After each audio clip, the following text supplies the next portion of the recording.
एक समय था जब अजमेर शिक्षा नगरी कहलाता था। पूरे देश भर का बच्चा अजमेर में पढ़ने के लिए आता था और यहाँ से निकलकर कोई आईएएस बनता था, कोई आईपीएस बनता था, कोई डॉक्टर बनता था और कोई विदेशी सेवाओं में जाता था। लेकिन कुछ समय से ऐसा हुआ कि अजमेर के अंदर बाहर का बच्चा आना बंद हो गया और अजमेर का नाम शिक्षा नगरी के तौर पर जैसे पहले जाना जाता था, उस नाम से अजमेर कहीं ना कहीं पिछड़ता चला गया। लेकिन एक बार फिर ये 2024 का साल है और 2024 के साल में एक बार फिर एक इंस्टीट्यूट अजमेर का ऐसा है जो वापस से अजमेर को शिक्षा नगरी बनाने के लिए एकजुट हो गया है और तैयारी कर रहा है बड़े जोर शोर से कि कैसे अजमेर को एक बार फिर शिक्षा नगरी बनाया जाए। किस तरीके से यहाँ तैयारी हो रही है, किस तरीके से अजमेर के इस इंस्टीट्यूट में बाहर का बच्चा, पूरे भारत के अलग अलग राज्यों से बच्चा यहाँ पर पढ़ने के लिए आ रहा है, ये आज हम बताएंगे आपको कि कैसे भारत के दूसरे राज्यों का बच्चा अजमेर आकर अजमेर को शिक्षा नगरी बना रहा है और कैसे डॉक्टर बनने के लिए अग्रसर हो रहा है। तो इस वक्त जैसा आप देख पा रहे हैं, मैं एक कोचिंग इंस्टीट्यूट की बिल्डिंग में मौजूद हूँ और हम आज आपको सेल्सियस इंस्टीट्यूट अजमेर की क्लास में लेकर चल रहे हैं, जहाँ हम आपको दिखाएंगे किस तरीके से यहाँ पर भारत के अन्य राज्यों के बच्चों को भी डॉक्टर बनाने के लिए तैयार किया जा रहा है। किस तरीके से क्लासें चल रही हैं, किस तरीके से बच्चा अजमेर को वापस से शिक्षा नगरी बना रहा है, सेल्सियस इंस्टीट्यूट इस और क्या प्रयास कर रहा है, ये मैं आज आपको दिखाने वाला हूँ। चलिए मैं क्लास में आपको लेकर चलता हूँ।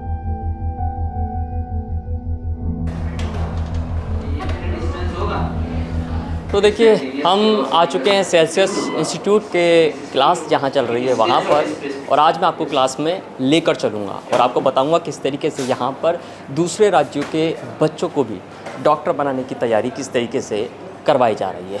हालांकि हमने इस क्लास में जाने की मंजूरी सेल्सियस से पहले ही ले ली है, तो क्लास में लेकर चल रहा हूँ आपको और आज इन तमाम बच्चों से मैं आपको रूबरू कराऊँगा, दिखाऊँगा किस तरीके से अजमेर को एक बार फिर से शिक्षा नगरी बनाने की ओर ये तमाम बच्चे और सेल्सियस इंस्टीट्यूट जुटा हुआ है। तो मैं फिज़िक्स की क्लास के बच्चों में हूँ इस वक्त और अब इनसे बातचीत करते हैं कहाँ से बच्चा आया हुआ है, क्योंकि बड़ा रोमांचकारी है। ये पहला इंस्टीट्यूट है अजमेर के अंदर जहाँ मैं इस तरीके से दूसरे राज्यों के बच्चों के पास पहुँचा हूँ, देखने के लिए, समझने के लिए किस तरीके से यहाँ तैयारी हो रही है।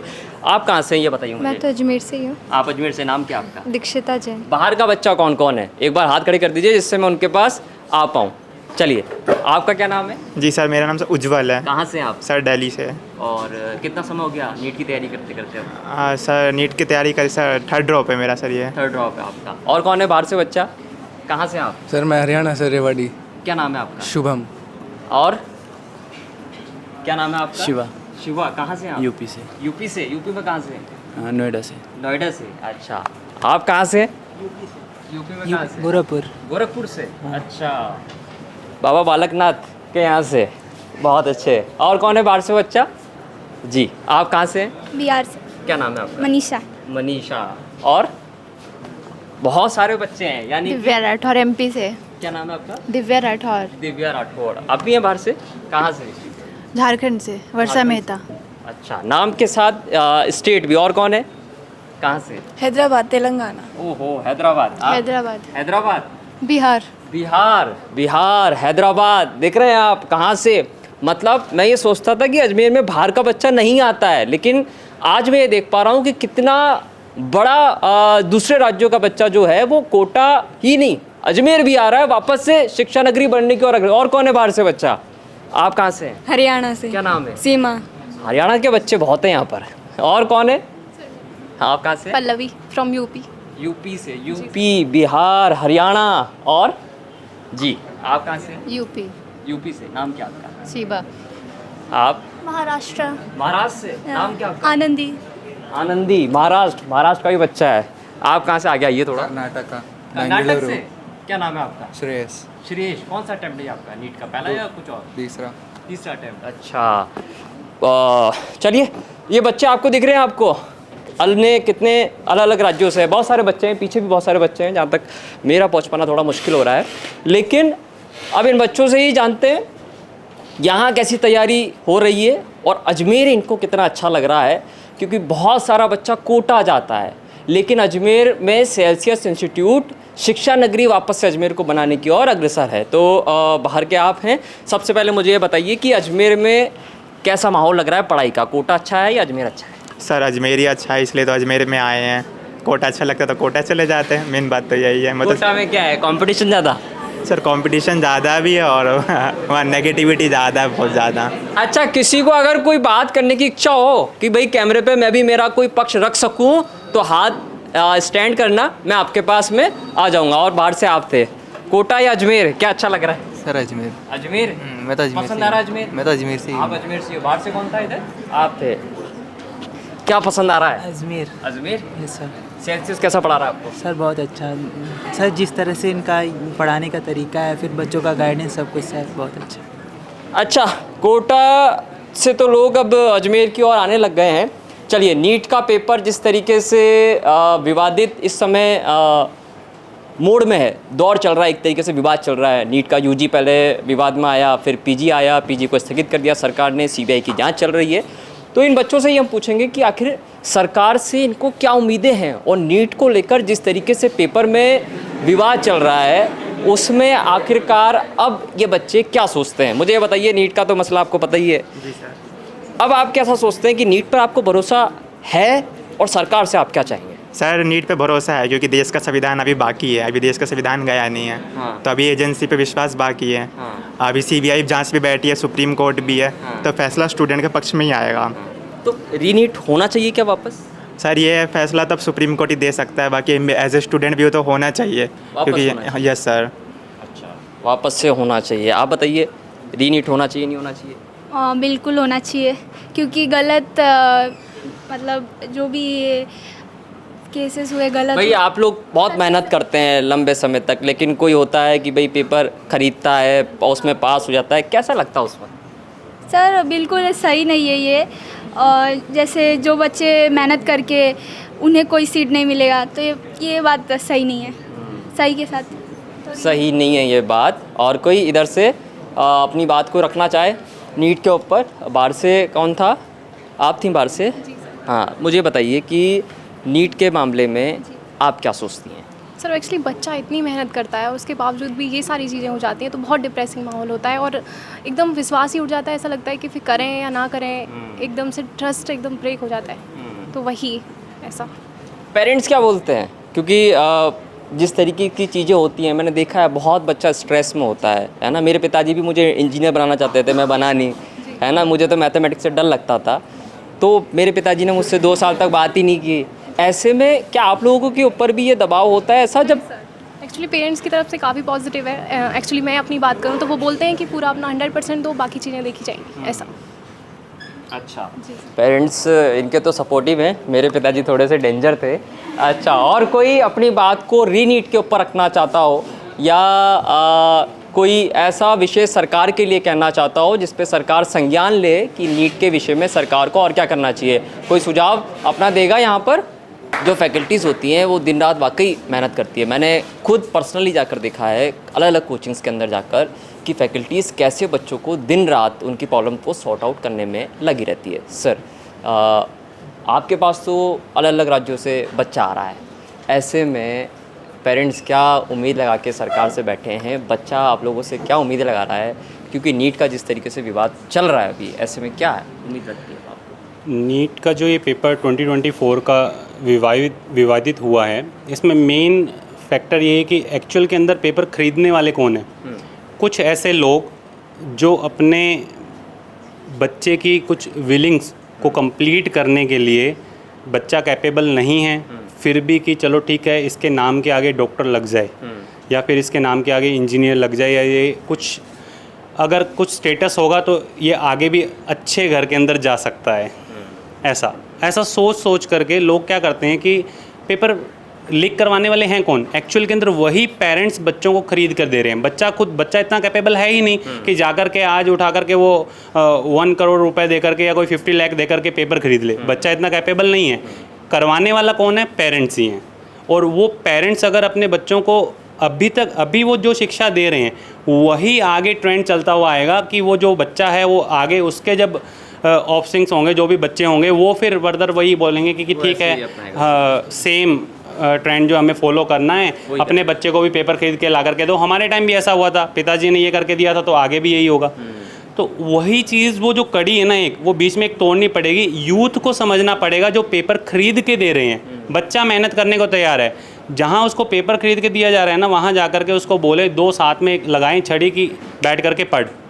और अगर ऐसा होना स्टार्ट हो गया तो वो पेपर खरीदने वाली जो लाइन है, अब सामने वाले को अगर आप लालच दोगे तो एक बार इंसान मना करेगा, 2 बार मना करेगा, 4 बार मना करेगा, 5वीं बार वो बोलेगा चलो ठीक है कोई दिक्कत नहीं है, मेरा भी बेनिफिट हो रहा है और सामने वाले का भी जो हो रहा है सो हो रहा है। ये नहीं पता कि उस चक्कर में all over India 25 lakh students अभी जो इस चीज़ को फेस कर रहे हैं। आपको नहीं पता होगा, लास्ट जिस दिन 3 जून को रिज़ल्ट आया था, 3 जून और आज आपका 26 जून है, वो दिन और आज का दिन लगभग 23 दिन हो गए हैं। मुश्किल से मुझे जहाँ तक याद है मैं 4 आवर 30 मिनट्स लगभग इतना सो पा रहा हूँ, क्योंकि स्टूडेंट्स जो ऑल ओवर इंडिया से हमसे कनेक्टेड है, डायरेक्ट वे से कनेक्टेड है, इनडायरेक्ट कनेक्टेड है, लास्ट ईयर के जो स्टूडेंट्स बैच में एनरोल है, डेली उनका ये मैसेज रहता है सर रीनीट होगा या नहीं होगा, सर हमारी मेहनत हमने जो की थी उसका क्या होगा। हम 630 लेकर के भी मेडिकल कॉलेज में नहीं है, बट जो स्टूडेंट 560 लेकर के उसको ग्रेस मार्क्स और वो सारी चीज़ें मिली, उससे वो बहुत अच्छा कर पाया। तो कहीं ना कहीं मन में ऐसा रहता है कि इतनी मेहनत करने के बाद भी अगर आप बच्चों के लिए कुछ नहीं कर पा रहे हो तो ये सारी चीज़ें व्यर्थ ही हैं। पर एक चीज़ का थोड़ा सा सेटिस्फेक्शन होता है कि चाहे इन बच्चों को वो मेडिकल सीट नहीं मिल पा रही, जो लास्ट ईयर के बैच के स्टूडेंट्स हैं उन सभी स्टूडेंट्स के लिए बोलूँगा कि नहीं मिल पा रही, पर उनका नॉलेज का स्टेटस इतना है कि वो चाहे किसी मेडिकल कॉलेज के 4th ईयर के स्टूडेंट्स को भी बीट कर सकते हैं, सिर्फ और सिर्फ नीट की कोचिंग के अंदर जो उन्होंने पढ़ा है उससे। इतना मेंटल लेवल उनका सेट कर दिया जाता है। वही चीज़ मैं बोलना चाहूँगा कि जो ये नीट का पेपर है, लीक होना नहीं होना ये सारी चीज़ें सेकेंडरी है। अभी जो ऑनगोइंग सेशन के स्टूडेंट्स हैं वो सारे स्टूडेंट्स को मैं यही बोलना चाहूँगा कि मेहनत करो, मेहनत में कहीं आपकी कमी नहीं होनी चाहिए, जो होगा वो देखा जाएगा। आपकी मेहनत में कहीं पे अगर कमी हुई तो खुद को बार बार ये वो चीज़ कोसेगी बैठ कर कि मैंने मेहनत नहीं की। आने वाली आगे के 50 साल की दीपावली और होली आप खुशी से तभी मना पाओगे जब इस साल की होली और दिवाली को सेक्रीफाइस करोगे। उसके वो 15 से 20 दिन अगर आप सेक्रीफाइस कर लेते हो, सारे 30 त्यौहार फंक्शन साइड में छोड़ते हो, तो आगे आने वाले 50 साल के अंदर खुश रह करके हर एक 50 साल की होली दिवाली पे आपको याद आएगा कि मैंने वो 2 साल की होली दिवाली छोड़ी थी और उस चक्कर में आज मैं बहुत अच्छे स्टेटस पे हूँ। और यही होगा अगर, और लीक की जहाँ तक बात है उसके लिए गवर्नमेंट अभी काम कर रही है, नो डाउट वो उस वे में नहीं हो रहा, क्योंकि सारी चीज़ें एक साथ आपने बोलने से डायरेक्ट प्रोसीड नहीं हो सकती। आपको कोर्ट के थ्रू जाना होगा, कोर्ट के ऑर्डर के थ्रू जाना होगा, और फॉर श्योर 101% रीनीट होने के पूरे चांसेस हैं, पूरे चांसेस हैं। जहाँ तक पेपर लीक का भी फिक्स हो चुका है कि हाँ बिहार के अंदर पेपर लीक हुआ ही है, उसके सारे तथ्य आ गए हैं सामने तथ्य, और उसके बिहाफ पे अब जो अगली सुनवाई है उसके अंदर देखते हैं क्या होता है। आप लोग जो स्टूडेंट मेहनत कर रहे हैं, जो पिछले साल जिन्होंने पेपर दिया है वो भी लगातार अपनी मेहनत को जारी रखें, कुछ भी हो सकता है। और जो स्टूडेंट्स इस साल अभी नेक्स्ट ईयर 2025 में एग्ज़ाम लिखेंगे, वो स्टूडेंट्स भी बहुत अच्छे से अपनी तैयारी करें, माइंड के अंदर ये छोड़ कर कि अगले साल भी ऐसा होगा, ऐसा नहीं है। आपको पता हो जेई एडवांस का पेपर एक बार लीक हुआ था, और वो भी आज से 25 साल पहले, आज से 25 साल पहले एक बार लीक हुआ था, और IIT कानपुर ने उस समय उसको कंडक्ट करवाया था। अगर आप लोगों को आपने केस स्टडी किया हो तो एडवांस का पेपर आज तक लीक नहीं होता। अलग अलग यूनिवर्सिटी, अलग अलग IITs उसके पेपर को बनाती है, हर साल पेपर बनता है। आज से 25 साल पहले 1995 से 2000 का जो पीरियड था उसमें 1997 के अराउंड था, उस समय एक बार। और आपको पता है पेपर लीक हुआ शाम को 6 बजे, जैसे ही पेपर ओवर हुआ IIT कानपुर के अंदर मीटिंग थी 7 बजे, और 7:30 पे आकर के डिक्लेयर कर दिया पेपर को दोबारा करवाया जाएगा। और वो दिन और आज का दिन है, आज तक जेईई एडवांस का दोबारा कभी पेपर लीक नहीं हुआ। अगर आपने पूरा केस स्टडी, सेम चीज़ है, इतना स्ट्रिक्टनेस आपको रखना ही पड़ेगा। आप बार बार आप क्यों सिर्फ NTA पे ही जा रहे हो? आप अच्छे एम्स करवाता है पेपर, आप PGI चंडीगढ़ का सिंगल पेपर बाहर नहीं आता। आपने PG के जो पेपर देखे होंगे, PGI चंडीगढ़, एम्स के पेपर भी PGI चंडीगढ़ के अंदर बनते हैं। तो आप कोई भी जो हायर एजुकेशन है या फिर नीट, जहाँ पर ऐसा लगता है कि ये प्रॉब्लम हो सकती है, उसमें आप उस जो मेडिकल कॉलेजेस हैं, जो अच्छे रिसर्च इंस्टीट्यूट्स हैं, उन्हीं को ही आप वो पूरा कार्यभार दे दें कि आपको इस साल पेपर कंडक्ट करवाना है, ये सारी जिम्मेदारी आपकी है। तो पेपर लीक होना, क्योंकि वो अलग अलग लोगों के पास जाएगा, तो कोई भी कहीं पर भी अपना सामंजस्य नहीं बिठा सकता कि अगले साल का पेपर मेरे पास आ जाएगा। हाँ, वो एक्चुअल में वही वर्ड मैं यूज़ नहीं करना चाह रहा था कि इंटरनल जो सेटिंग्स हो रही हैं वो इंटरनल सेटिंग्स पॉसिबल नहीं है। जब वो जिग जैग चलेगा तो कहीं पर नहीं पता कि अगले साल का पेपर कौन बनाने वाला है।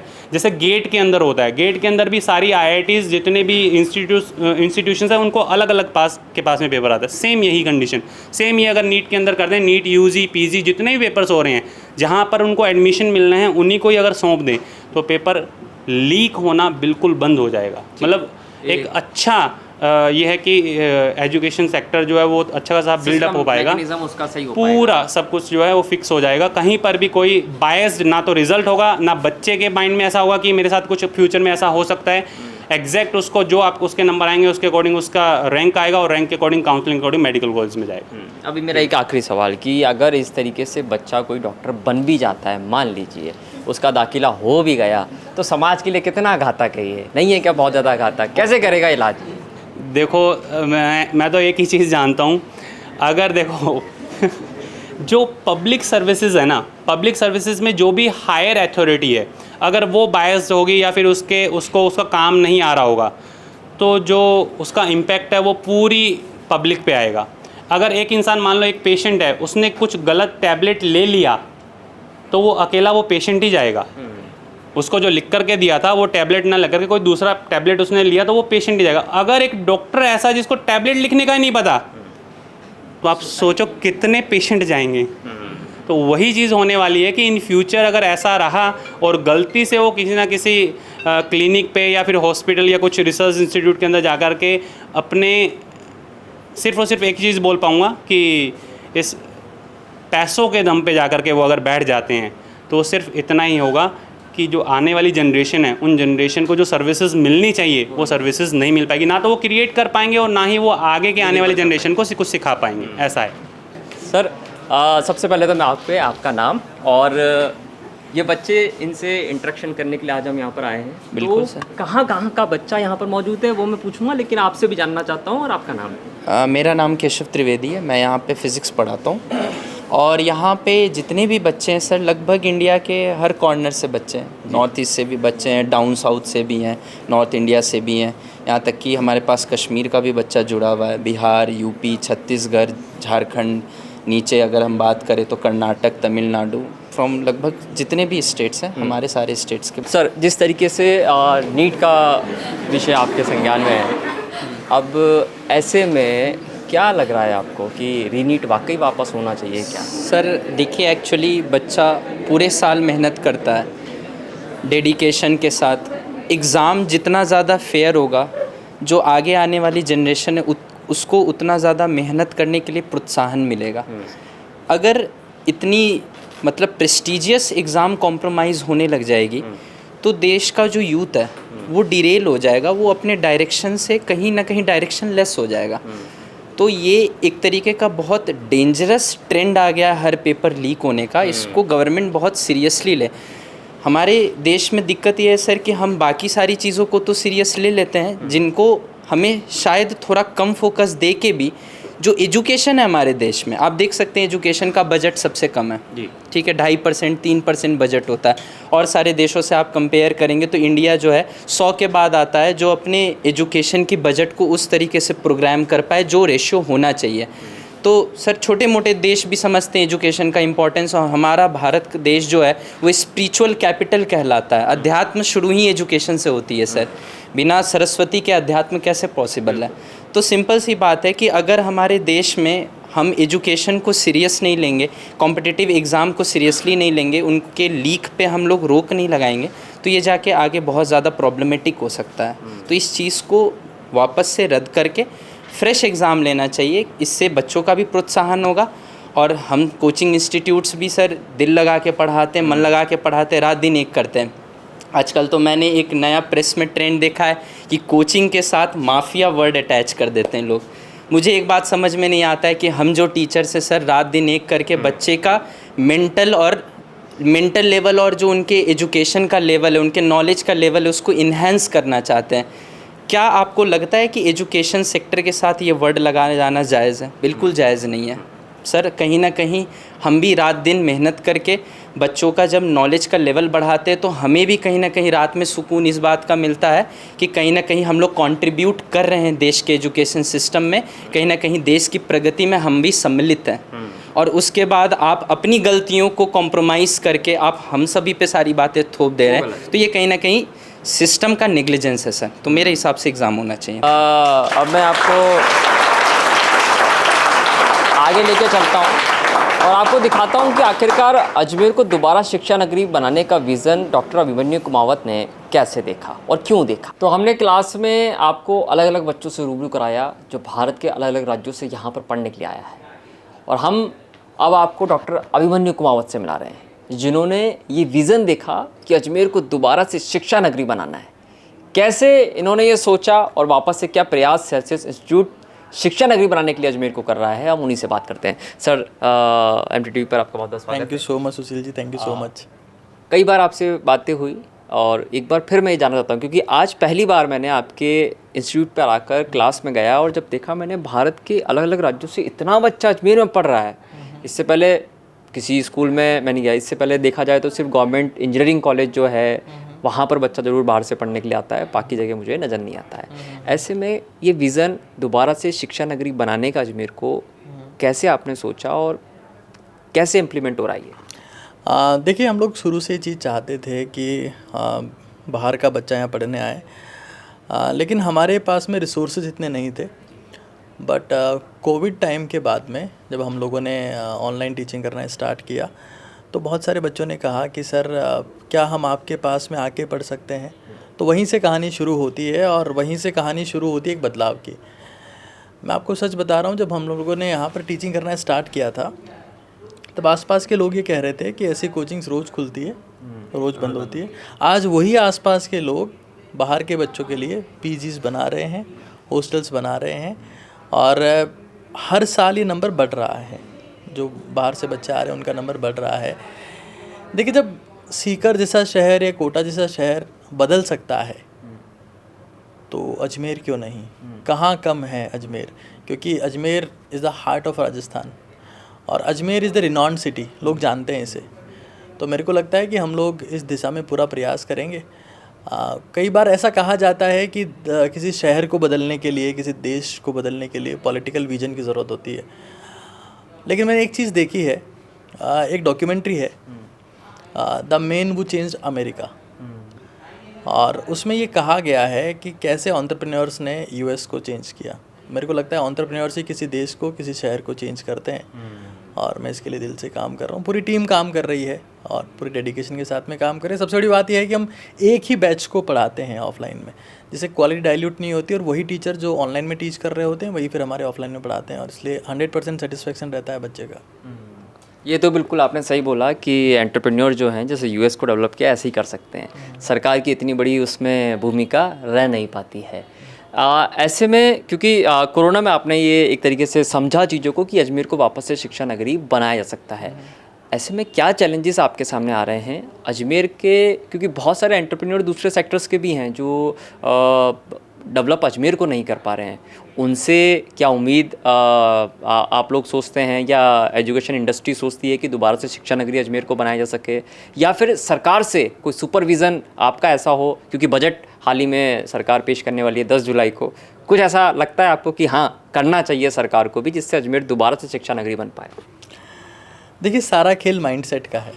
अगर मैं मुझे ऐसा लगता है पर्सनली कि अगर मैं सरकार के भरोसे, हो सकता है मतलब रूड साउंड हो रहा हूँ यहाँ पर, या किसी पॉलिटिशियंस के भरोसे रहूँगा तो शायद मैं वो काम नहीं कर सकता, क्योंकि उनके पास भी बजट लिमिटेड है। वो किसी एक डायरेक्शन में दे सकते हैं, या तो वो सिटी के इंफ्रास्ट्रक्चर में खर्च कर सकते हैं या गरीबों के इकोनॉमिकल एलिवेशन में खर्च कर सकते हैं, फाइनेंशियल उनको हेल्प कर सकते हैं। मुझे लगता है कि अगर आप यंग हैं, आपके खून में जोश है और आप सपना देखते हैं तो आप सपना पूरा कर सकते हैं, यही मेरा बिलीव है। और चीज़ें ग्रेजुअली डेवलप होती है। किसी भी शहर को चेंज होने में, किसी भी जगह को परिवर्तित होने में 20 से 25 साल का समय लगता है, लेकिन अब हमें लगता है कि हम सिस्टम हम वो विग्रस रफ्तार के साथ में अब काम करना शुरू हो गए। नीट को लेकर क्या सुपरविज़न आपका अभी चल रहा है, क्योंकि जिस तरीके से मेडिकल का दूसरे राज्यों से बच्चा आपके पास पढ़ने के लिए आ रहा है, डॉक्टर बनने का सपना सेल्सियस पे आके देख रहा है। मैंने देखा है आज किस तरीके से महाराष्ट्र का, बिहार का, हरियाणा का, यहाँ का बच्चा था। कोई नया सुपरविज़न माइंड में चल रहा है कि दोबारा अजमेर में मेडिकल का बच्चा बहुत तेज़ी रफ्तार जाएगा, जिससे शिक्षा नगरी का जो तमगा कोटा को मिला हुआ डॉक्टर और इंजीनियर बनाने का वो अजमेर को भी मिल जाए? देखिए, कुछ मेरे ऐसे प्लान्स हैं जो मैं यहाँ बोल भी नहीं सकता हूँ, वो मेरे कुछ सीक्रेट प्लान्स हैं और उसके लिए मैं तैयारी कर रहा हूँ। हम एक पूरा ऐसा सिटी बनाएंगे सेपरेट जगह पर, जहाँ डेडिकेशन के साथ में 24 आवर्स प्रिपरेशन होगी। और सबसे इम्पॉर्टेंट चीज़ जो मेरे को लगती है ना, कि बच्चे का आप उसी तरीके से ध्यान रखो जिस तरीके से पेरेंट्स ध्यान रखते हैं। अगर बच्चे के साथ में आधी रात को भी, क्योंकि कल परसों की बात है, एक बच्चे को जो पंजाब से आया है, हरमन नाम है उसका, उसके साथ थोड़ा कैजुअलिटी हो गया था। तो मैं खुद हॉस्पिटल में गया और जितनी चीज़ें हैं जो मेरे को देखनी थी वो मैंने प्रॉपर फॉर्मेट में देखी। तो इम्पॉर्टेंट यही है ना, आपको उसको खुद का बच्चा मानना पड़ेगा।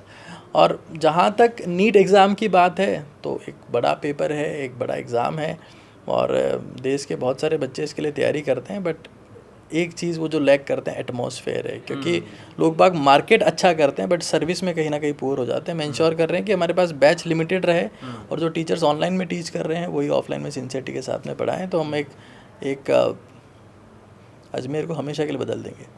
अच्छा, एक आखिरी सवाल और, क्योंकि सरकार की बात हो गई, लेकिन एंटरप्रेन्योर जो अजमेर के बहुत बिजनेसमैन ऐसे हैं जो दूसरे डिस्ट्रिक्ट्स में जाकर पैसे को निवेश कर रहे हैं। ऐसे में आपको क्या लगता है कि अजमेर के अंदर उनको एजुकेशन सेक्टर्स में भी निवेश को अपना बढ़ाना चाहिए?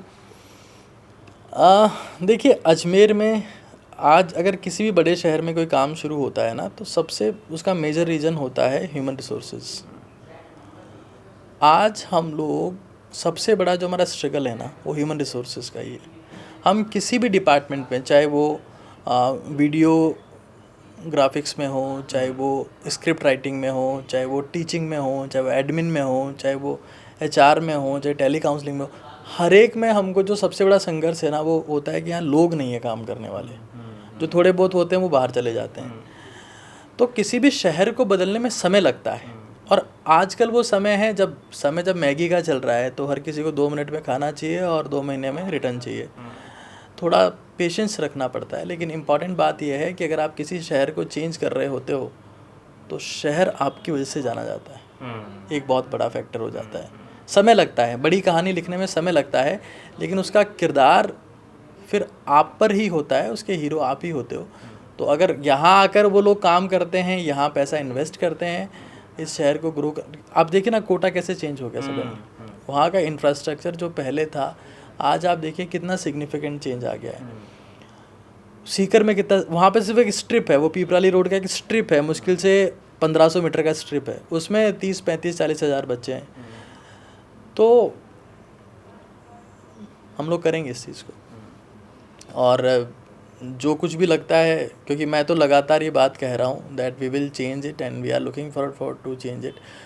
इतना ही नहीं, ऑनलाइन में हमारे पास में से 10 गुना ज़्यादा बच्चा है। जितना आपको ऑफलाइन में दिखता है उसका 10 गुना बच्चा हमारे पास ऑनलाइन में है। ये रेशियो हमेशा रहता है और उसमें से बहुत सारे बच्चे ट्रांजिट हो के ऑफलाइन में आते रहते हैं हमारे पास में। अजमेर के लिए मुझे दिल से काम करना है और अजमेर को हम लोग बदल के रहेंगे। ये इसके लिए मैं जितनी मेहनत हो सके, मतलब शरीर का हर एक कण और जीवन का हर एक क्षण मैं इसके लिए लगाऊंगा, दैट इज़ फॉर श्योर। तो ये हमारे साथ डॉक्टर अभिमन्यु कुमावत, जो बिल्कुल अपना सुपरविज़न क्लियर कर रहे हैं कि अजमेर को एक बार फिर से शिक्षा नगरी बनाने के लिए वो जितनी मेहनत कर सकते हैं उतनी मेहनत करेंगे। कैमरा पर्सन राजवीर के साथ सुशील पाल, NPTV इंडिया, अजमेर।